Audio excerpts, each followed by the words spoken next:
കുടുംബശ്രീ രംഗത്ത് ഇന്നോവേറ്റീവായിട്ടുള്ള പ്രവർത്തനങ്ങൾ നടത്തുന്ന സംരംഭങ്ങൾ എത്രയുണ്ടെന്ന് നമുക്ക് എണ്ണാവുന്നതിലും അധികമാണ്.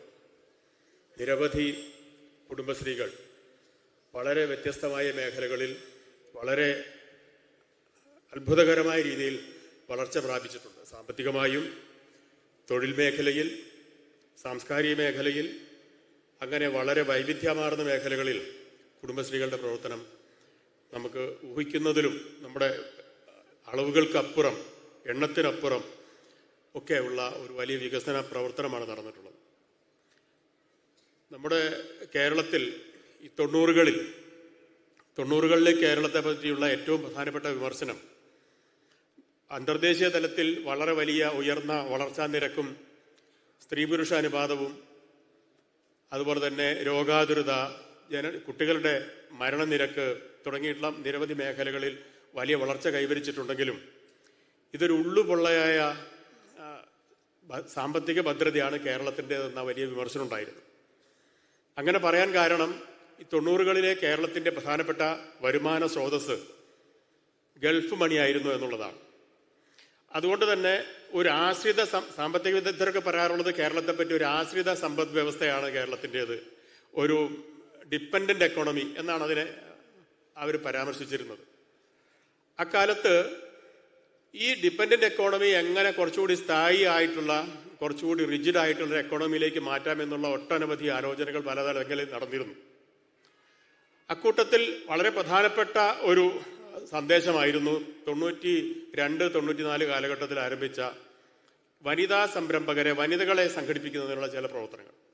ആദ്യഘട്ടത്തിൽ അതത്ര വളരെ ഓർഗനൈസ്ഡ് ആയിരുന്നില്ലെങ്കിലും പിന്നീട് 98-ൽ കുടുംബശ്രീ എന്ന ഒരു ബ്രാൻഡിൽ ഈ വനിതകളെ സംഘടിപ്പിക്കാനുള്ള പ്രവർത്തനങ്ങൾ ആരംഭിച്ചത് മുതലാണ് അതിനൊരു പുതിയ മാനമുണ്ടാക്കാൻ സാധിച്ചത്. 98-ൽ അന്നത്തെ പ്രധാനമന്ത്രി വാജ്പേയി മലപ്പുറത്ത് അതിൻ്റെ ഉദ്ഘാടന ചടങ്ങ് നിർവഹിക്കുമ്പോൾ തന്നെ 4000-ലധികം യൂണിറ്റുകൾ അന്ന് സ്ഥാപിതമായിരുന്നു. ആ ഒരു വളർച്ച, അന്നത്തെ ഒരു അവസ്ഥ എന്ന് പറയുന്നത് കുടുംബശ്രീകളുടെ ഒരു ദിശ നിർണ്ണയിക്കുന്നതിനായി യഥാർത്ഥത്തിൽ ഗവൺമെന്റ് ഉണ്ടാക്കിയിട്ടുള്ള പോളിസി, അന്ന് ഇ കെ നായനാരാണ് അന്നത്തെ മുഖ്യമന്ത്രി, അദ്ദേഹം അതിൻ്റെ പോളിസി ഡിസൈൻ ചെയ്യുന്ന അന്നത്തെ ഭരണസമിതിയിലുണ്ടായിരുന്ന ആളുകൾ കുടുംബശ്രീകൾക്ക് കൃത്യമായ നിയതമായിട്ടുള്ള ഒരു ഗൈഡ് ലൈൻ ഉണ്ടാക്കുന്നു. അതേസമയം നേരിട്ട് അവയെ ചാട്ടവാറ് കൊണ്ട് അടിച്ച് പരുവപ്പെടുത്തി നിയന്ത്രിക്കാൻ ഉദ്ദേശിച്ചിട്ടുമില്ല. സ്വാതന്ത്ര്യം ഒരേ സമയത്ത് നൽകുന്നു, അതേ സമയത്ത് തന്നെ അവർക്ക് കൃത്യമായ ഒരു ഗൈഡ് ലൈൻ നൽകുന്നു, പരിശീലനങ്ങൾ നൽകുന്നു എന്നതായിരുന്നു അന്നത്തെ ഒരു നയം. അത് വളരെ ഫലപ്രദമായി. ഒരു സർക്കാർ വിലാസം പദ്ധതി എന്നതുപോലെ അല്ലാതെ തന്നെ സ്വതന്ത്രമായി പ്രവർത്തിക്കാനുള്ള ഒരു പ്ലാറ്റ്ഫോം ഉണ്ടാക്കുകയായിരുന്നു അന്ന് ചെയ്തത്. ആ ഒരു ഇനീഷ്യേറ്റീവ്, കുടുംബശ്രീകൾ എന്ന ഇനീഷ്യേറ്റീവ് ഇന്ന് വളർന്ന് ഇന്ത്യയിലെയോ ഒരുപക്ഷെ ലോകത്തിലെയോ വലിയൊരു സംരംഭക കൂട്ടായ്മയായി മാറി എന്നത് മാത്രമല്ല, കേരളത്തെ അടിമുടി മാറ്റിമറിക്കാൻ അത് പ്രചോദകമായി. കേരളത്തിന്റെ ഇന്നത്തെ കേരളം നിർമ്മിക്കുമ്പോൾ കേരളത്തെ സംബന്ധിച്ച് നമ്മൾ എത്ര ഊറ്റത്തോടുകൂടി പറയാൻ കഴിയുമെങ്കിലും അതിലൊരു നിർണായകമായ ഒരു പങ്ക് വനിതകളുടെ എംപവർമെന്റിലുണ്ട്, സ്ത്രീകളുടെ എംപവർമെന്റിലുണ്ടെന്നുള്ള കാര്യത്തിൽ യാതൊരു തർക്കവുമില്ല, നമുക്കതിൽ സംശയത്തിന്റെ അവകാശവുമില്ല.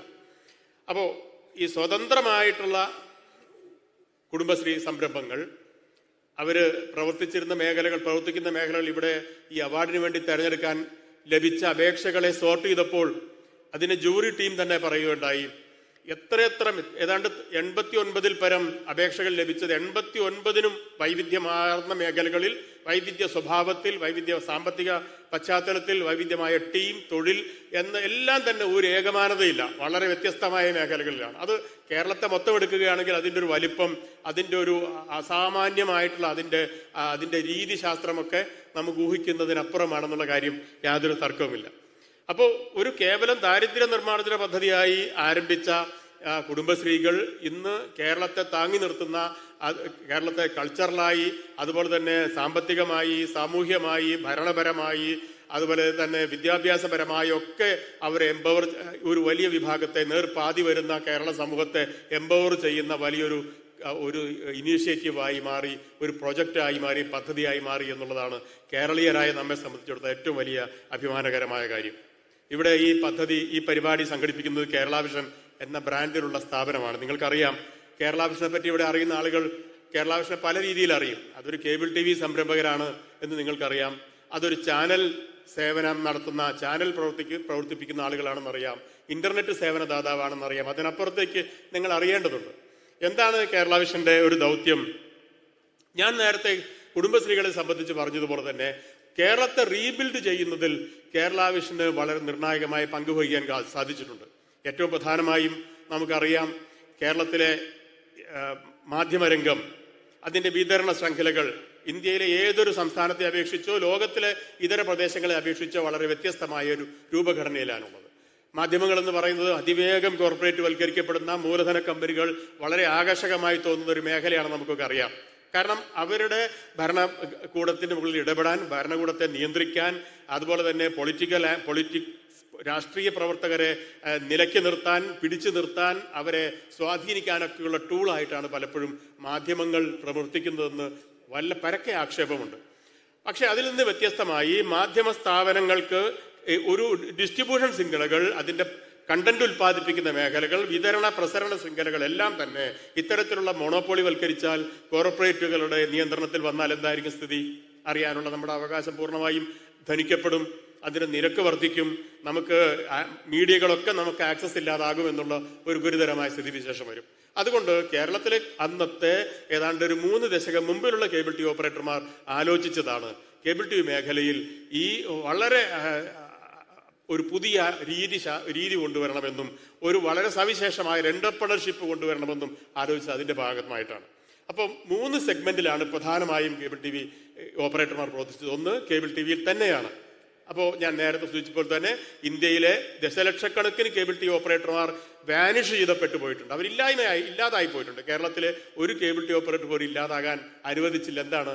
അവര് സംരംഭകരായി എല്ലാവരും ഒത്തുചേർന്ന് കൂട്ടായി കോർപ്പറേറ്റുകളോട്, വലിയ കമ്പനികളോട് വിലപേശി ഒരുമിച്ച് നിന്നുകൊണ്ട് അവരൊരു സ്വയം ഒരു കോർപ്പറേറ്റായി, ഞങ്ങൾ അതിനെപ്പറ്റി പറയാ കോർപ്പറേറ്റ് മോഡലാക്കി മാറ്റി എന്നുള്ളതാണ്. ഇത് തന്നെ മാധ്യമ മേഖലയിലും നമുക്ക് മാധ്യമങ്ങളെ പറ്റി ഒരുപാട് വിമർശനങ്ങളുണ്ട്. പക്ഷേ പ്രാദേശികമായ ഗ്രാമീണമായ വാർത്തകൾ അതൊരു ജനപക്ഷത്ത് നിന്നുകൊണ്ട്, വികസനത്തിന്റെ പക്ഷത്ത് നിന്നുകൊണ്ട് മാധ്യമങ്ങളെ ട്യൂൺ ചെയ്തെടുക്കുന്ന ഒരു പ്രവർത്തനമാണെന്ന് കേരളത്തിലെ പ്രാദേശിക ചാനലുകൾ ചെയ്യുന്നത്. ഏതാണ്ട് 80-ൽ പരം പ്രാദേശിക ചാനലുകൾ കേരളത്തിലുണ്ട്. ഇവയൊക്കെ കേരളത്തിന്റെ മനസ്സറിയുന്ന, പ്രതിഭകളെ പ്രോത്സാഹിപ്പിക്കുന്ന, പ്രാദേശിക പ്രശ്നങ്ങൾ അധികാരികളുടെ ശ്രദ്ധയിൽ കൊണ്ടുവരുന്ന ഒരു വലിയ പ്രവർത്തനമാണ് നടത്തിക്കൊണ്ടിരിക്കുന്നത്. മൂന്നാമത്തേത് ബ്രോഡ്ബാൻഡ് സെഗ്മെന്റ് ആണ്. നമുക്കറിയാം, കഴിഞ്ഞ 5 കൊല്ലത്തിനിടയിൽ 13 ടെലികോം കമ്പനികളാണ് പൂട്ടിപ്പോയത്. എന്താ കാര്യം? അവർക്ക് നിൽക്കാൻ കഴിയില്ല. ഓരോ വലിയ ടെലികോം കമ്പനികളും ചെറിയ കമ്പനികളെ വിഴുങ്ങും. ഇപ്പൊ 4-5 ടെലികോം കമ്പനികളാണുള്ളത്. ഈ കമ്പനികൾ ഞാൻ നേരത്തെ സൂചിപ്പിച്ചതുപോലെ തന്നെ ഇന്റർനെറ്റ് എന്ന് പറയുന്ന ഒരു ലോകത്തെ നിയന്ത്രിക്കുന്ന ഏതാനും ചുരുക്കം കമ്പനികളിലേക്ക് ഒതുങ്ങിപ്പോകുന്ന ഒരു പ്രതിഭാസത്തെയാണ്, ആ മേഖലയിലാണ് cable TV operator Kerala vision ഇടപെടുകയും സമാന്തരമായ ഇന്റർനെറ്റ് സർവീസ് മേഖലയിലേക്ക് പ്രവേശിക്കുകയും ചെയ്തത്. ഇത് 3 ഞാൻ സൂചിപ്പിച്ച ഇത്തരം 3 സെഗ്മെന്റുകളുടെയും ദൗത്യം വളരെ കൃത്യമാണ്. കുടുംബശ്രീകളെ സംബന്ധിച്ച് പറയുന്നത് പോലെ തന്നെ കേരളത്തെ റീബിൽഡ് ചെയ്യാൻ വേണ്ടി, കേരളത്തിലെ അധിനിവേശ ശക്തികളെ നിയന്ത്രിക്കാൻ വേണ്ടി, കമ്മ്യൂണിറ്റി ഡെവലപ്മെന്റിന് വേണ്ടി പ്രവർത്തിക്കാൻ വേണ്ടി, ഗ്രാമീണ തലത്തിലുള്ള ആളുകളുടെ തൊഴിൽ സുരക്ഷ ഉറപ്പുവരുത്തുന്നതിന് വേണ്ടിയൊക്കെയുള്ള ഒരു വലിയ ഇനീഷ്യേറ്റീവാണ്. അതുകൊണ്ട് തന്നെയാണ് ഈ കുടുംബശ്രീകളെ പ്രോത്സാഹിപ്പിക്കുന്നതിന് വേണ്ടിയുള്ള ഒരു പദ്ധതിയിൽ ഭാഗഭാക്കാകാൻ കേരള വിഷൻ തീരുമാനമെടുക്കുന്നത്. തീർച്ചയായിട്ടും അത് കേരള വിഷന്റെ തന്നെ ഒരു ദൗത്യം, അതിൻ്റെ ഒരു ലക്ഷ്യം, അതിൻ്റെ ഒരു മോട്ടോ, അതല്ലെങ്കിൽ അതിൻ്റെ ഒരു സ്ട്രാറ്റജിക്ക് സമാനമായതാണ് കുടുംബശ്രീകളോടുള്ള കേരള വിഷന്റെ സമീപനം. ആ വൈവിധ്യമായിട്ടുള്ള ചെറുകിട സംരംഭങ്ങളായി നിൽക്കുന്ന, ചെറുകിട യൂണിറ്റുകളായി നിൽക്കുന്ന, ആ എംപവർ ചെയ്യുന്ന, കേരളത്തെ വളരാൻ പ്രേരിപ്പിച്ച് പ്രേരണ നൽകിക്കൊണ്ടിരിക്കുന്ന ആ വിഭാഗത്തെ പ്രോത്സാഹിപ്പിക്കുകയും ആദരിക്കുകയും ബഹുമാനിക്കുകയും ചെയ്യാനുള്ള വേദികൾ ഒരുക്കുകയാണ് കേരള വിഷൻ ചെയ്തത് ഈ മൈക്രോ എന്റർപ്രണർ അവാർഡിന്റെ ഭാഗമായി. ഇപ്പൊ ഞാൻ ദീർഘിപ്പിക്കുന്നില്ല. ഈ പരിപാടിയുടെ പങ്കാളികളാകാൻ നിരവധി പേര് എത്തിയിട്ടുണ്ട്. നമ്മുടെ ഈ പരിപാടി കേരളത്തിലെ ആദ്യത്തെ ഇവന്റാണ്. ഇത് കേരളത്തിലെ 14 ജില്ലകളിൽ നടക്കും. 14 ജില്ലകൾക്ക് ശേഷം ഒരു സംസ്ഥാന തലത്തിലുള്ള ഒരു വലിയ പ്രോഗ്രാം ഉണ്ടാകും. ഓരോ ജില്ലകളിൽ നിന്നും തെരഞ്ഞെടുക്കപ്പെടുന്ന വൈദഗ്ധ്യമുള്ള ആളുകളെ, അല്ലെങ്കിൽ തെരഞ്ഞെടുക്കപ്പെട്ട ഏറ്റവും മാതൃകാപരമായി പ്രവർത്തിക്കുന്നവരെ സംസ്ഥാന തലത്തിൽ ആദരിക്കുന്ന, അംഗീകരിക്കുന്ന ഒരു ചടങ്ങ് കൂടി നടക്കുന്ന വളരെ ബൃഹത്തായ ഏതാനും മാസങ്ങൾ നീണ്ടു നിൽക്കുന്ന വലിയൊരു ഇവന്റാണ്. ഈ പരിപാടിയുടെ ആദ്യത്തെ പരിപാടി കോഴിക്കോട് നടത്താൻ തീരുമാനിച്ചതിലും ഒരു കാരണമുണ്ട്. എന്താണ്? ഒന്ന്, കേരളത്തിലെ ഇതര ജില്ലകളെ അപേക്ഷിച്ച് വളരെ വളരെ ശക്തമായ ഒരു അടിസ്ഥാന യൂണിറ്റുകൾ കേരള വിഷന് കോഴിക്കോടുണ്ട്. വളരെ ഇന്നോവേറ്റീവായിട്ടുള്ള ആളുകളുടെ സഹകരണമുണ്ട്. ഇവിടെയുള്ള ജനപ്രതിനിധികളെയും അതുപോലെ തന്നെ ഉള്ള എന്റർപ്രണേഴ്സിൻ്റെയും ഒക്കെ വലിയ സഹകരണവും പിന്തുണയും ലഭിക്കാൻ സാധ്യതയുള്ള സ്ഥലം എന്നുള്ള നിലയ്ക്കെല്ലാം മലബാറിന്റെ തലസ്ഥാനമായ കോഴിക്കോട് ഞങ്ങൾ തിരഞ്ഞെടുക്കുകയായി.